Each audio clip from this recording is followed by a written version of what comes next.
Bonjour et merci de nous rejoindre sur le plateau de l'Express Flash, votre rendez-vous hebdomadaire d'information. Voici le sommaire de cette édition. Actualité, faits divers et chiffres de la semaine. C'est parti pour cette nouvelle édition de l'Express Flash. Le président français Emmanuel Macron a entamé, le jeudi 20 novembre, une visite officielle de 24 heures à Maurice. À son arrivée à l'aéroport de Plaisance, il a été accueilli par le Premier ministre Navin Ramgoolam et plusieurs membres du gouvernement.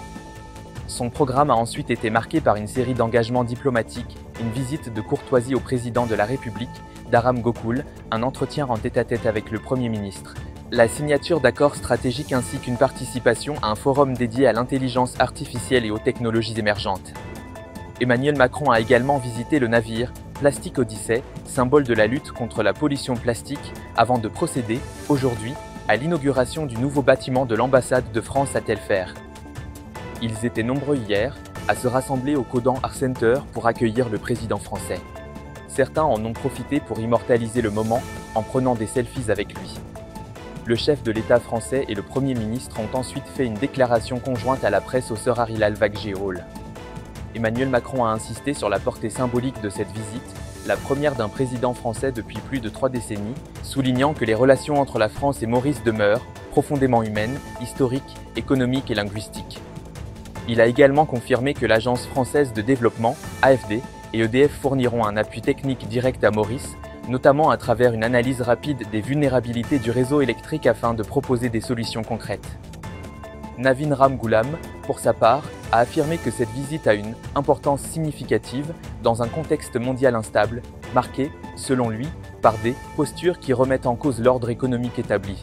Il a mis en avant les nombreux accords signés avec la France, portant sur l'économie bleue, la transition énergétique, la gestion durable de l'eau et le développement de l'enseignement bilingue. S'agissant de la question sensible de souveraineté de Tromelin, Emmanuel Macron a réaffirmé que la France et Maurice avancent selon une approche respectueuse et pragmatique, dans un esprit de coopération.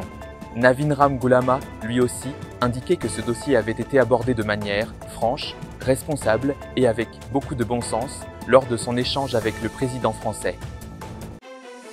Arrêté le mercredi 19 novembre par la FCC, l'expert comptable et ancien CEO de Grant Thornton, Sattar Haji Abdullah, est au centre d'une enquête pour blanchiment d'argent portant sur des services présumés non fournis à Air Mauritius. Les enquêteurs cherchent notamment à retracer l'origine de près de 3,7 millions de roupies créditées sur un compte de la firme en 2020 et à comprendre les circonstances dans lesquelles un contrat aurait été attribué sans procédure formelle. Admis à l'hôpital Dr Jitu mercredi, il se présentait le lendemain devant le tribunal de Port-Louis avant d'être conduit en détention policière pour au moins une semaine.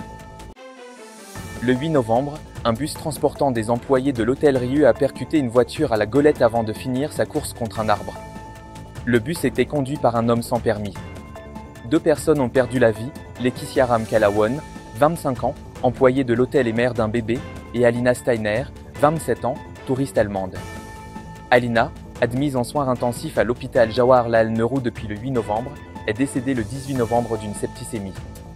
Son mari, Max Meder, reste hospitalisé dans un état sérieux. 16 passagers du bus ont également été blessés. La famille et des employés affirment avoir signalé depuis des mois des problèmes de sécurité concernant les bus contractuels, sans qu'aucune mesure ne soit prise. Pour honorer Laetitia, la famille organise une marche pacifique le 22 novembre à 10h30 au Plaza, appelant à la justice et à la responsabilité. Le football mauricien s'apprête à vivre une transformation profonde.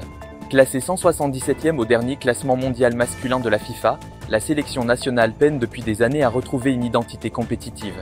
Le ministre des Sports, Deven Nagalingam, a présenté un vaste projet de relance élaboré avec la MFA, estimé à près de 238 millions de roupies par an. Et pour finir, voici la météo du week-end.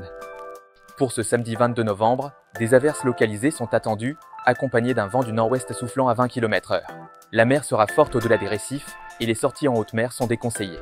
Les températures varieront entre 20 degrés la nuit et 33 degrés en journée. Le dimanche 23 novembre, les averses isolées persisteront, parfois modérées. Le vent du nord-ouest restera d'environ 15 km/h. La mer demeurera agitée au large et les activités en haute mer restent non recommandées. Les températures atteindront 33 degrés au maximum, avec une minimale de 20 degrés. Merci de nous avoir suivis sur la page de l'express.mu. Je vous souhaite un bon week-end et je vous donne rendez-vous la semaine prochaine.